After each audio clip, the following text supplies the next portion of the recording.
போதும் ஆதி. நானும் போனா போகுதுன்னு நீங்க இவ்வளவு நேரம் பேசுனது எல்லாத்தையும் கேட்டுட்டு அமைதியா இருந்தேன். ஆனா இதுக்கு மேலயும் நான் அப்படி இருந்தேனா என் வாழ்க்கை எனக்கு இல்லைன்னு தெரிஞ்சு போச்சு. இவ்வளவு நாளா உங்களையே உயிரா நினைச்சு இந்த 6 வருஷம் வேற எதை பத்தியுமே யோசிக்காம வாழ்ந்துட்டு இருக்கேன். ஆனா இப்போ இப்படி யாரோ ஒருத்திக்காக என்ன தூக்கி போட்டு இப்படி ஒரு காரியத்தை பண்றீங்களே, உங்களுக்கு எப்படி ஆதி மனசு வந்துச்சு? நான் உங்களை தானே நம்பி இருக்கேன், உங்க மேல உயிரே வச்சிருக்கேன். நீங்க இல்லாத வாழ்க்கைய என்னால நினைச்சு கூட பார்க்க முடியாது. நான் நிறைய தப்பு பண்ணிருக்கேன். ஆனா அது எல்லாமே நீங்க எனக்கு வேணுங்கிறதுக்காக பண்ணது. ஆதி ப்ளீஸ் ஆதி, நீங்க எனக்கு மட்டும்தான், எனக்கு மட்டும்தான். இப்பவே இந்த சடங்கு எல்லாத்தையும் நிறுத்திட்டு வாங்க ஆதி, வாங்க வீட்டுக்கு போலாம். இப்ப நீங்க இவ்வளவு உங்க பொண்ணா தத்தெடுக்கிறதுக்கு நான் விடவே மாட்டேன். என்ன மன்னிச்சிரு மித்ரா, நீ என்ன எந்த அளவுக்கு லவ் பண்றன்னு எனக்கு தெரியும். ஆனா இப்ப அது எல்லாத்தையும் விட எனக்கு தமிழோட வாழ்க்கை தான் ரொம்ப முக்கியமா படுது. நான் எடுத்த அந்த முடிவுல எந்த மாற்றமும் இல்லை. இனிமே தமிழ் என்னோட பொண்ணு தான். அதை தவிர எனக்கு வேற எந்த யோசனையும் இல்லை. யார் என்ன சொன்னாலும் இதை தடுக்கவும் முடியாது.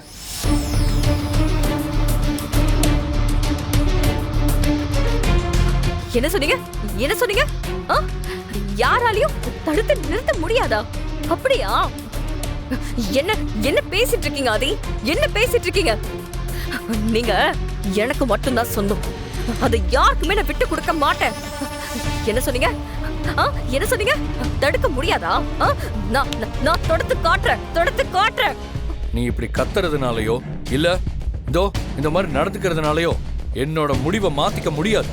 நீங்க தமிழை நல்லபடியா பாத்துக்கிறதுக்காக தத்தெடுக்கிறேன்னு சொல்றீங்க, எல்லாமே சரிதான். ஆனா நீங்க அதுக்கு தமிழோட பெத்தவங்க கிட்ட இருந்து முழு அனுமதி வாங்கணுமே. இந்த விஷயத்துல நீங்க பாரதி கிட்ட பேசுனீங்களான்னு எனக்கு தெரியாது. சரி, பாரதி நீங்க சொல்றத கேக்குறாங்கன்னு வச்சுக்கலாம்.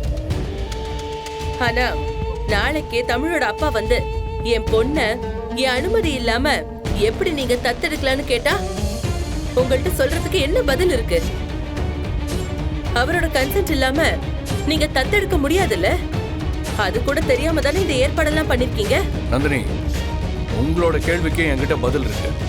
அப்படியே தமிழோட அப்பா என்கிட்ட வந்து கேட்டா, கஷ்டத்துல அவங்கள விட்டுட்டு போன உங்களுக்கு இப்ப வந்து கேள்வி கேட்கறதுக்கு எந்த உரிமையும் இல்லைன்னு நான் அவர்கிட்ட பதில் சொல்லிக்கிறேன். அப்படிப்பட்டவர் ஒரு அப்பாவாவே இருக்க முடியாது. இங்க பாருங்க, நான் சொல்றதை எல்லாருமே நல்லா கேட்டுக்கங்க. தமிழுக்கு நான் அப்பாவா இருந்தா மட்டும்தான் அவளோட வாழ்க்கை சந்தோஷமா இருக்கும்னு நான் நம்புறேன். என்னோட முடிவு இதுதான். எங்க கிட்ட ஒரு வார்த்தை கூட கேட்காம இப்படி ஒரு முடிவு எடுத்துட்டு அதுல இவ்வளவு பிடிவாதமா இருக்கீங்களா? அது நீங்க என்ன பத்தி யோசிக்கவே மாட்டீங்களா? இங்க பாரு மித்ரா, இந்த விஷயத்தை நான் பண்றதுக்கு யாரோட அனுமதியும் எனக்கு தேவையில்லை. இங்க இருக்கிற யாருக்கிட்டையும் நான் பெர்மிஷன் கேட்க வேண்டிய அவசியமும் இல்லை. இந்த நிமிஷம் எனக்கு பாரதியோட சம்மதம் மட்டும்தான் தேவை.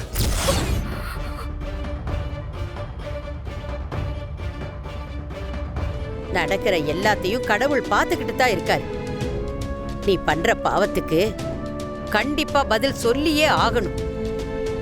இப்ப ஒழுங்கு மரியாதையா ஆதி உன் பொண்ணை தத்தெடுக்கிறதுல உனக்கு சம்மதம் இல்லைன்னு சொல்லிட்டு உன் பொண்ணை கூட்டிக்கிட்டு இங்கேருந்து போற வழிய பாரு.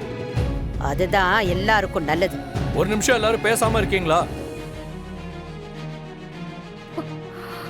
இங்க பாருங்க, தமிழை தத்தெடுக்கணுங்கிறது நான் தனிப்பட்ட முறையில யாரோட தலையீடும் இல்லாம ரொம்ப உறுதியா தெளிவா நான் சுயமா எடுத்த முடிவு. இதுக்கு பாரதியோட சம்மதத்தை மட்டும்தான் நான் எதிர்பார்த்தேனே தவிர அவங்களுக்கும் இதுக்கும் எந்த சம்மந்தமும் இல்லை. நான் அவங்க கிட்ட கேட்டதுக்கு அவங்க சம்மதத்தை பதிலாவே சொல்லிட்டாங்க. அவ்வளவுதான்.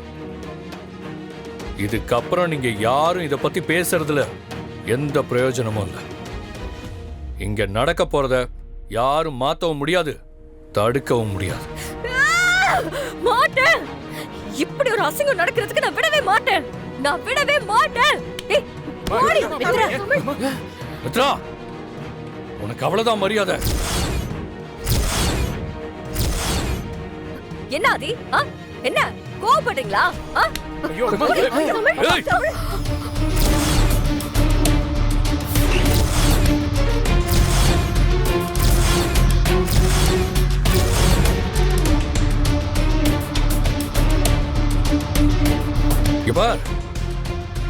உனக்கு அவ்வளவுதான் மரியாதை சொல்லிட்டேன்.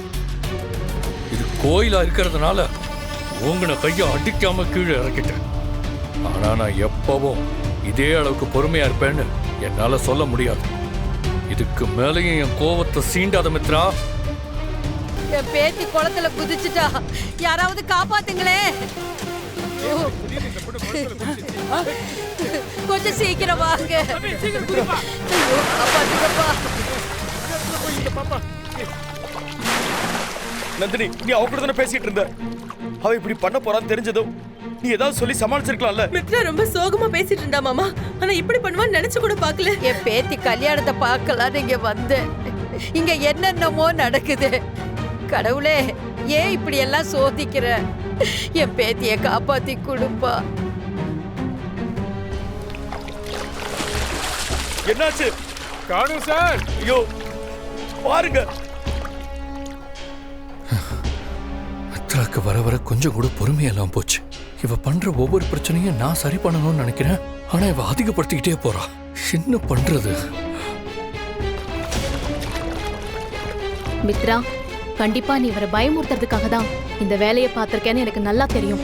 இப்படி பண்ணா ஆதியோட குற்ற உணர்ச்சி அதிகமாகி உன் கண்ட்ரோலுக்கு கொண்டு வரணும் தானே நீ பிளான் பண்ணிட்டு இருக்க. ஏய், நல்லா தேடுங்கடா. தேடுங்க. அங்க போய் பாருங்க.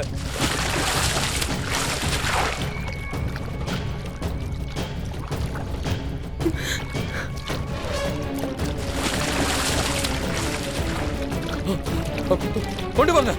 கடவுளே, காப்பாத்திட்டு.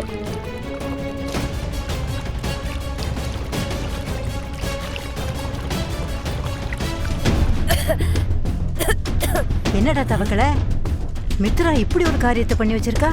பாட்டி, எனக்கும் என்ன சொல்றதுன்னு தெரியல பாட்டி. இது எங்க போய் முடிய போகுதுன்னு தெரியல. இப்ப அவங்களுக்கு ஒன்றும் ஆகாம இருக்கணும், அதுதான் நமக்கு இப்ப முக்கியம். ஏ மித்ரா, எதுக்குடி இப்படி பண்ணி வச்சிருக்க? உனக்கு நாங்க இல்லையா? ஆதிதான் உனக்கு அவ்வளவு முக்கியமா போயிட்டாரா?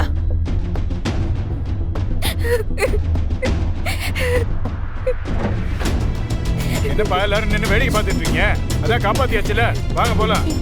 வாங்க வாங்க வாங்க போலாம். ஓகே தானே?